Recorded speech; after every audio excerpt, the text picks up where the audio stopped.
तुम सोमवार के दिन चुपचाप गाय को खिला दे। एक छोटी सी चीज 1 महीने के अंदर करोड़पति बन जाओगे। नमस्कार दोस्तों, स्वागत है आपका नया योग टीवी चैनल में। आज हम आपको ऐसी दुर्लभ जानकारी बताने जा रहे हैं। सावन के आखिरी सोमवार के दिन गाय को एक चीज खिला देते हो तो आपकी जन्मों जन्मांतर की गरीबी भोलेनाथ की कृपा से हमेशा के लिए समाप्त हो जाएंगी। वास्तव में अगर आप सावन के इस पवित्र आखिरी सोमवार के दिन अगर आप यह उपाय कर लेते हो तो यकीनन आप पर देवों के देव महादेव माता पार्वती की असीम कृपा प्राप्त होगी और आप धनवान बन जाओगे। आप धनवान ना बने तो मुझे बताना दोस्तों, मैं महादेव की सौगंध खाता हूं। बस जो उपाय आपको बताया जाए वह उपाय सावन के आखिरी सोमवार के दिन कर लेना। चलिए जानते हैं। भगवान शिव का प्रिय महीना सावन के आखिरी सोमवार के दिन चुपचाप गाय को खिला दे। यह एक छोटी सी चीज करोड़पति भी अरबपति होंगे। सभी संकट और आसान से मुक्ति, मृत्यु दंड, पितृदोष तुरंत होगा। पूरे साल आपके भरे रहेंगे। अन्य धन के भंडार यूं कहें कि आपकी साथ पूछते तक करेंगी। रूपों पैसों पर राज बैंक बैलेंस बढ़ता चला जाएगा। आपके घर में वेतन है वह कभी खर्च नहीं होगा और बढ़ता ही जाएगा। सभी दुख दर्द संकट कष्ट दूर हो जाएंगे दूर और सभी सुख आपके कदमों में आ जाएंगे। सभी सुख आपके कदम चूमेगी। यदि आप यह एक छोटी और खास चीज सावन के आखिरी सोमवार में किसी भी दिन चुपचाप गाय को खिला देते हैं तो तत्काल गरीबी आपके जीवन से खत्म हो जाएगी। योग से राजा बन जाता है और 33 कोटि देवी देवताओं को धारण करने वाली गौ माता की असीम कृपा व्यक्ति पर आजीवन बसती है। व्यक्ति के घर में कभी भी अन्य धन वस्त्र की कमी नहीं होती। अन्य धन के भंडार व्यक्ति के घर में भरे रहते हैं। सावन के आखिरी सोमवार के दिन गाय का यह उपाय करने से व्यक्ति के जीवन से तत्काल गरीबी खत्म हो जाती है। तो दोस्तों, कौन कौन से गौ माता से जुड़े खास और महत्वपूर्ण उपाय हैं जिन्हें यदि सावन के आखिरी सोमवार के दिन कर लेते हैं तो दोस्तों, गाय का उपाय बताने से पहले मैं आपको सावन के महीने में भगवान भोलेनाथ की पूजा के बारे में थोड़ा सा जानकारी दे देता हूं कि सावन का महीना दिन शुक्रवार 11 जुलाई से प्रारंभ हुआ है और दिन शनिवार 9 अगस्त को समाप्त होगा। सावन का महीना भगवान भोलेनाथ को समर्पित है। इस महीने में महिलाएं सावन सोमवार का व्रत रखती हैं। टोटल 4 सोमवार इस महीने में पड़े हैं, जिसमें से लगभग 3 सावन सोमवार व्रत निकल चुके हैं। अब बारी है सावन के आखिरी और अंतिम सोमवार व्रत की। तो इस दिन भगवान शिव को प्रसन्न करने का यह सबसे पवित्र महीना है। इस दिन श्रद्धालु तथा शिव के भक्त माताएं बहनें सभी सावन सोमवार का व्रत रखती हैं। इस व्रत को रखने से मनुष्य के सभी दुखों का नाश हो जाता है और जो भी इच्छा मनुष्य के मन में है, चाहे वह धन को लेकर हो या परिवार को लेकर या उद्योग को लेकर, समस्त प्रकार की इच्छाएं पूरी होती हैं। वैसे तो भोलेनाथ बड़े ही भोले हैं, एक लोटा जल से ही प्रसन्न हो जाते हैं। लेकिन इस महीने में कुछ ऐसे नियम भी हैं, अगर उनका पालन सद्दाम सच्चे मन से कर लिया तो आपकी कितनी भी बड़ी से बड़ी समस्या क्यों ना हो, उससे छुटकारा मिल जाएगा। और अगर सावन के इस आखिरी सोमवार के दिन गाय को एक छोटी सी चीज खिला देते हो बिना किसी को बताएं तो यकीन मानिए दोस्तों, सावन के महीने में करोड़पति बन जाओगे। भगवान शिव के प्रिया नंदी जी से संबंधित गौ माता भगवान शिव तथा माता पार्वती का ही रूप है।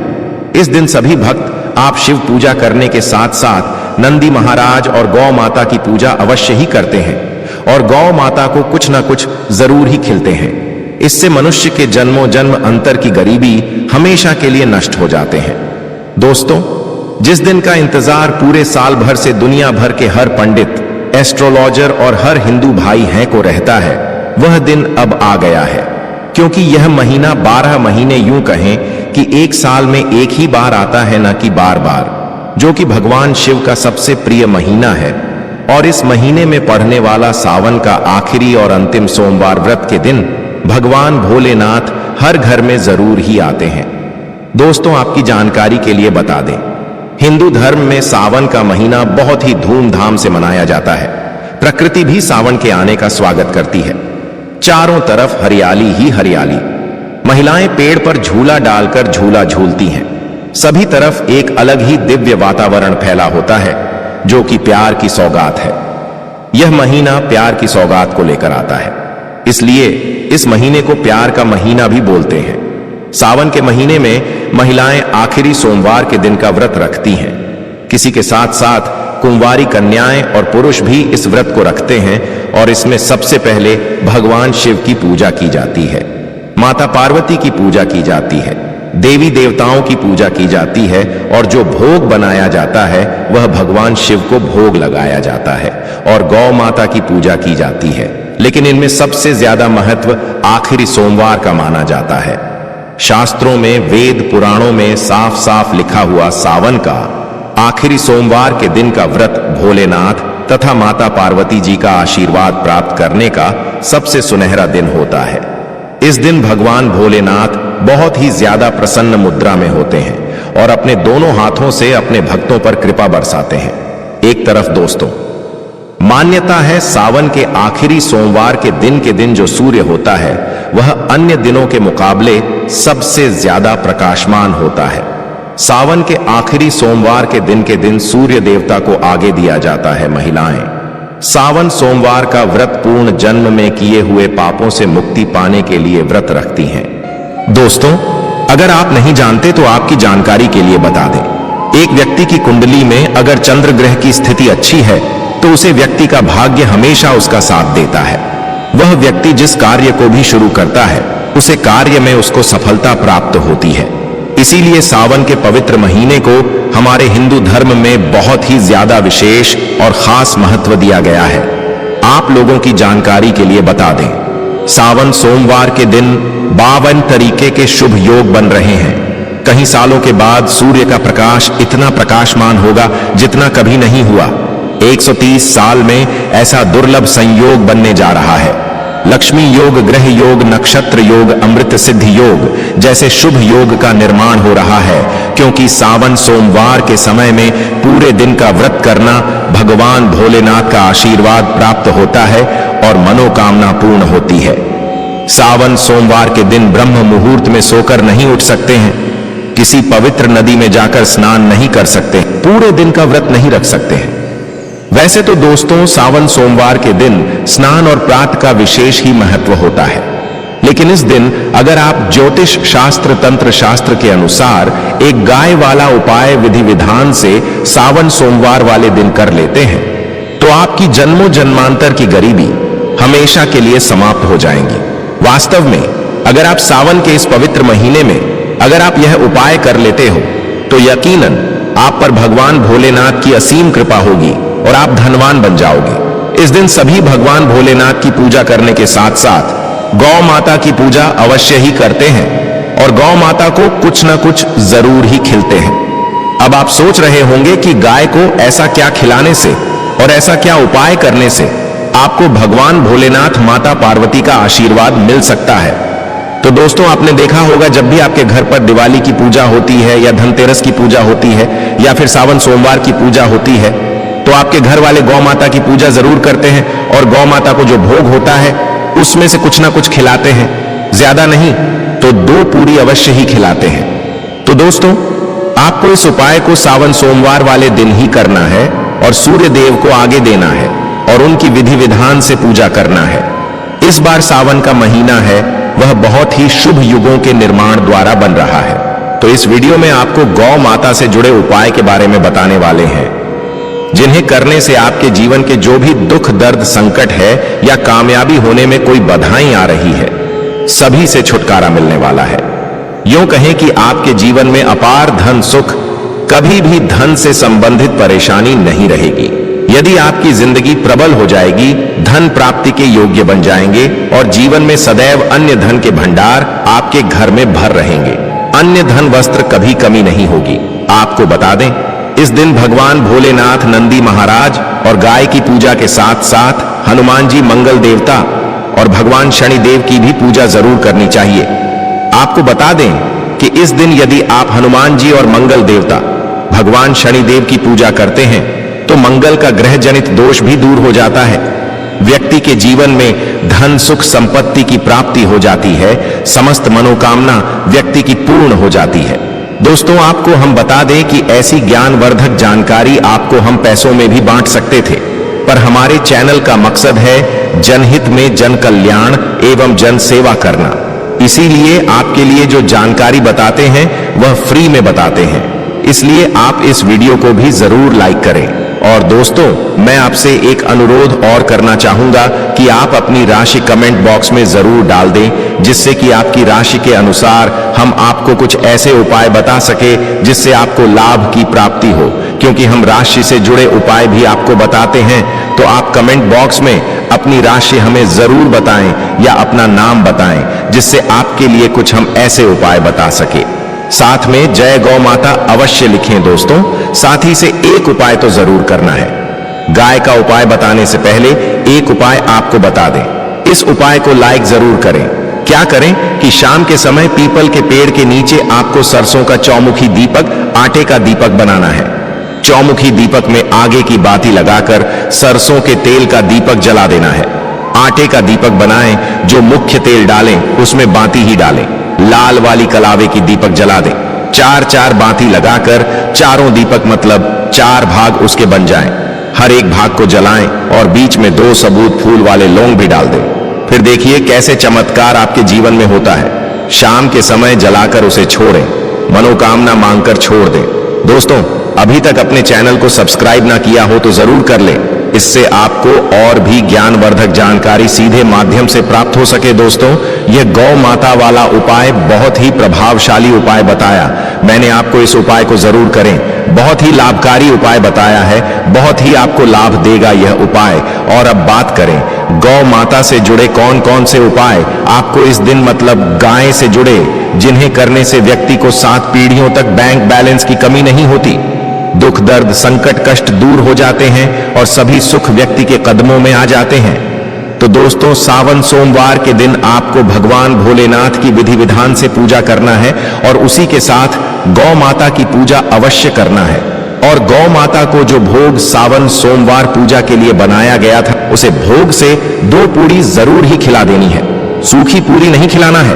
पूरी के ऊपर आप मिठाई या कोई सब्जियां, हलवा जो भी बनाया है वह आपको गौ माता को जरूर ही खिलाना है। दोस्तों, हर एक और मांगलिक काम में गौ माता या उनसे जुड़ी चीज जैसे गाय का गोबर, गोमूत्र, गाय का दूध अथवा गाय के दूध से बना घी जरूर शामिल करें।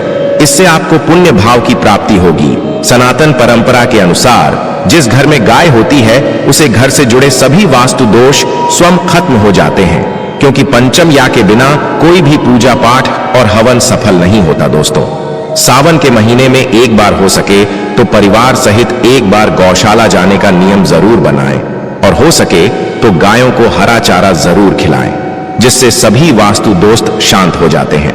दोस्तों, आपका प्रिय चैनल कभी किसी को भी गलत जानकारी नहीं देगा, इसलिए किसी के बहकावे में ना आए, क्योंकि कुछ लोग ऐसे होते हैं जिन्हें वास्तु शास्त्र का ज्ञान नहीं होता है और इनसे जुड़े दोषों का निदान हो जाता है। गर्मियों में गौ माता को पानी पिलाएं और सर्दी में गौ माता को गुड़ जरूर खिलाएं। ध्यान रखें कि सावन सोमवार वाले दिन गौ माता को गुड़ जरूर ही खिलाना है। गर्मियों में गाय को गोदना खिलाए।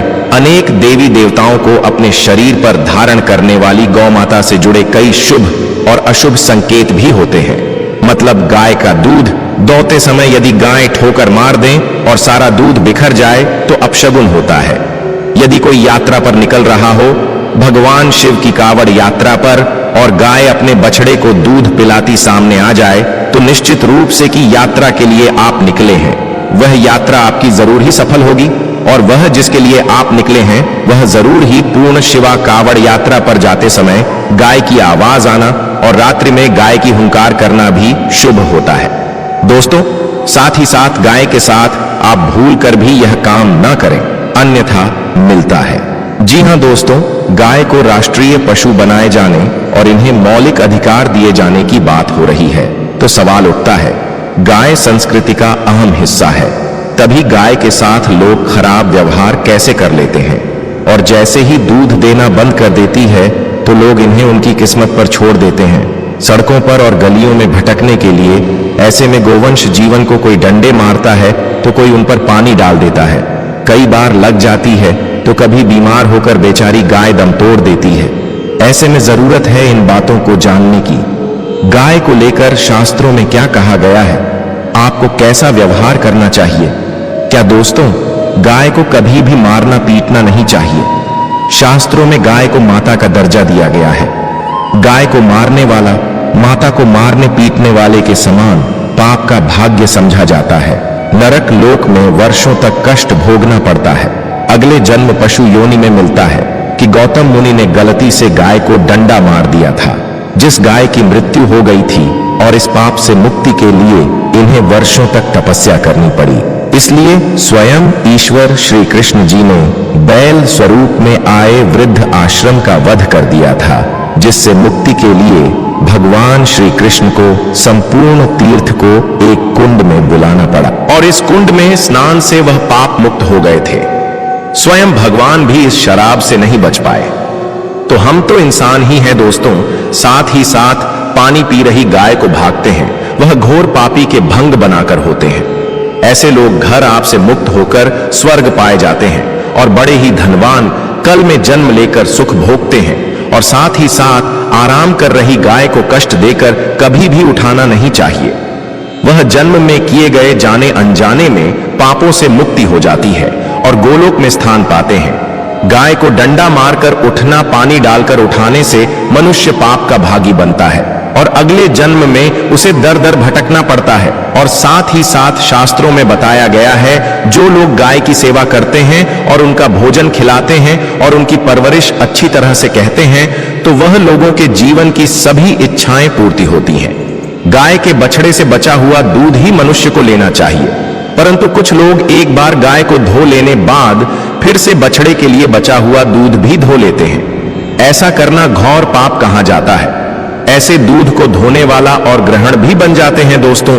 साथ ही साथ शास्त्रों में कहा गया है कि गोवंश मतलब गाय और बैल के पीठ पर नहीं बैठना चाहिए। उन्नत पीठ पर बैठने से महापाप लगता है। ऐसे लोगों को नरक की यात्रा भोगनी पड़ती है। एकमात्र देव के अंश के उत्पन्न नदी ही गौवंश है, जिस पर स्वयं महादेव और महादेव सवारी करते हैं, क्योंकि नंदी ने स्वयं अपनी इच्छा से महादेव की सवारी बनना स्वीकार किया था। और साथ ही साथ शास्त्रों में गाय के दान को बहुत ही महत्व दिया गया है, परंतु ऐसी गाय का दान कभी नहीं करना चाहिए जो बूढ़ी और बीमार हो।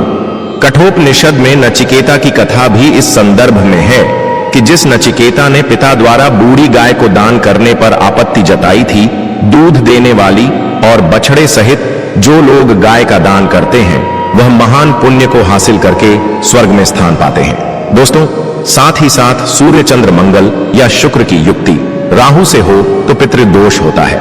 यह भी मानता है कि सूर्य का संबंध पिता से एवं मंगल का संबंध रक्त से होने के सूर्य, यदि शनि राहु या केतु या दृष्टि हो तथा मंगल की युति राहु या केतु से हो तो पितृदोष होता है। इस दोष से जीवन संघर्ष में बन जाता है। यदि पितृदोष हो तो गाय को प्रतिदिन या किसी भी एक सावन सोमवार के दिन रोटी गुड़ चारा आदि खिलाने से पितृदोष दोस्तों हर एक और मांगलिक काम में गौ माता या उनसे जुड़ी चीज जैसे गाय का गोबर, गोमूत्र, गाय का दूध अथवा गाय के दूध से बना घी जरूर शामिल करें। इससे आपको पुण्य भाव की प्राप्ति होगी। सनातन परंपरा के अनुसार जिस घर में गाय होती है उसे घर से जुड़े सभी वास्तु दोष स्वयं खत्म हो जाते हैं। गाय के ऊपर जो कुबड़ होती है वह बृहस्पति गुरु है। अतः जन्म पत्री में यदि बृहस्पति अपनी नीच राशि मकर में हो या अशुभ शिवलिंग में जा रहे हो और सामने से गौ माता आई हुई दिखाई दे तो गौ माता को अपनी दाहिनी ओर से जाने देना चाहिए। आपकी यात्रा जरूर ही सफल होगी। और साथ ही साथ यह संकेत भी जान ले, यदि आप यात्रा पर जा रहे हैं और सामने आपके गाय पड़ जाएं अथवा अपने बछड़े को दूध पिलाती हुई सामने गए दिखाई दे जाए तो समझ जाना कि वह यात्रा आपके लिए जरूर ही सफल होगी। और साथ ही साथ जिस घर में गाय होती है उसमें वास्तु दोष स्वतः ही खत्म हो जाता है। और आप भी रोटी बनाएं, प्रतिदिन ताजी रोटी ही बनाएं। गाय को अगर आपने रोटी बनाई है तो कोशिश करें कि उसे रोटी को आप तुरंत ही गाय को खिला दें। अगर आप उसे रोटी को रख देंगे और उसे रोटी को अगले दिन देंगे तो वह रोटी बंसी मानी जाएगी। गाय को कभी भी बासी रोटी ना दे, इसे घर में नकारात्मक ऊर्जा वास करती है और आपकी बिल्कुल भी नहीं बनेंगे। इससे आपके घर में हमेशा दर्द देवता का वास रहेगा और आप जिस भी कम उसे काम में आपको हमेशा असफलता ही हाथ लगेगी। इसलिए कोशिश करें गाय को रोजाना ताजी रोटी बनाकर खिलाएं। बासी रोटी गाय को ना दें और साथ ही साथ सड़ी गली चीज गाय को नहीं खिलानी चाहिए कि घर में कोई फल है, कोई सब्जी है, सड़ जाए तो लोग क्या करते हैं, गाय को देते हैं। नहीं, ऐसा नहीं करना चाहिए। ऐसा करने से यदि आप गाय को खिलाते हैं तो और आपके भाग्य बन जाते हैं। और साथ ही साथ आप आटे की 11 लोई यहां बनाकर उनके ऊपर हल्दी लगा करके इसके बाद गाय को खिलाएं। हर एक लोही को मिला दे माता, गाय की आप चरणों की स्पर्श करें। या दोस्तों, ऐसा करने से आपके समस्त काम बनने लगेंगे। जो 2 हक का समय चल रहा है वह भी खत्म होगा। आपके जीवन में खुशियां ही खुशियां होगी। और एक बार आप 7 बार गाय की परिक्रमा भी कर लें तो आपके समस्त कम होंगे। और साथ ही साथ आप गाय को जब भी रोटी दे, रोटी पर या तो आप थोड़ी हल्दी लगा लें, अगर अच्छा ना हो तो आप थोड़ा रख सकते हैं, थोड़ा घी रख सकते हैं। या दोस्तों, गाय को कभी भी सूखी रोटी ना खिलाएं। सूखी का मतलब गए रोटी रखें, उसे पर कुछ ना कुछ रखकर खिलाए। हल्दी रख ले मिश्री की या जो भी रख ले, मतलब खाली रोटी नहीं खिलानी। इस बात का जब भी आपको शुभ फलों की प्राप्ति होगी। जी हां दोस्तों, उपाय कुछ बातें जिन्हें आपको ध्यान में जरूर रखना चाहिए। या दोस्तों, वीडियो अच्छी लगी हो, वीडियो को लाइक करें, ज्यादा से ज्यादा अपने दोस्तों में शेयर करें। चैनल पर नए हैं तो आपको इतनी ज्ञानवर्धक जानकारी प्रदान करता है तो आपका भी यह विशेष रूप से कर्तव्य बनता है कि आप चैनल को अवश्य सब्सक्राइब करें। और दोस्तों, कमेंट बॉक्स में जरूर लिखें जय भगवान शिव, जय गौ माता, जरूर ही लिखें।